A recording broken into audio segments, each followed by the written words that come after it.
కరీంనగర్ జిల్లాలో Tanugula check dam కూల్చివేసిన ఘటన ఆలస్యంగా వెలుగులోకి వచ్చింది. దీని వెనుక ఇసుక మాఫియా హస్తం ఉందనే ఆరోపణలు కూడా వినిపిస్తా ఉన్నాయి.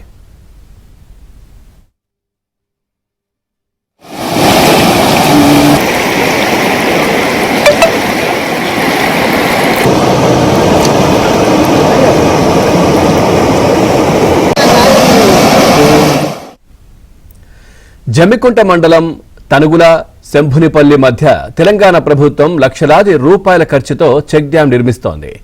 అయితే కొందరు దుండగులు శుక్రవారం అర్ధరాత్రి కూల్చివేశారు. నీటి పరివాహక ప్రాంతాల్లో నిర్మించిన చెక్ డ్యాంతో కింద ఉన్న వావిలాల, పాపకపల్లి, గుంపుల, నగరం, నాగారం, శంభునిపల్లికి గ్రామంలోని వందలాది ఎకరాలకు సాగునీరు అందేది. ఇసుక అక్రమ రవాణాను యథేచ్ఛగా కొనసాగించేందుకే ఈ కూల్చివేతకు పాల్పడినట్లు చెప్తా ఉన్నారు.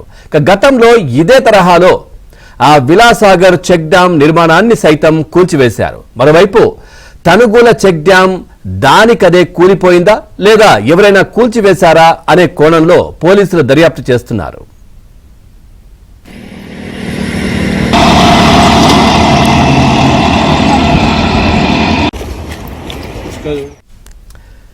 ఇదే విషయానికి సంబంధించి మరింత సమాచారాన్ని మా కరెస్పాండెంట్ శ్రీనివాస్ అందిస్తారు. శ్రీనివాస్, అసలు ఏం జరిగింది, ఏంటి ఏమైనా తెలిసిందా డీటెయిల్స్ దీనికి సంబంధించి?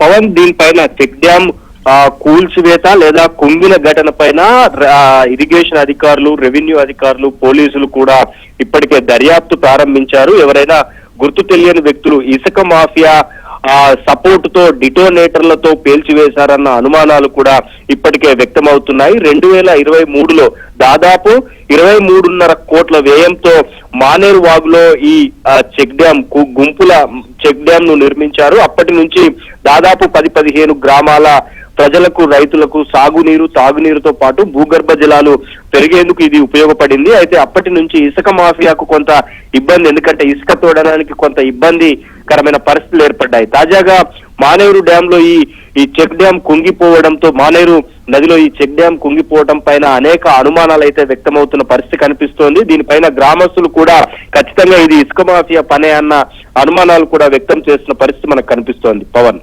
Right, thank you Srinivas, thanks for the updates.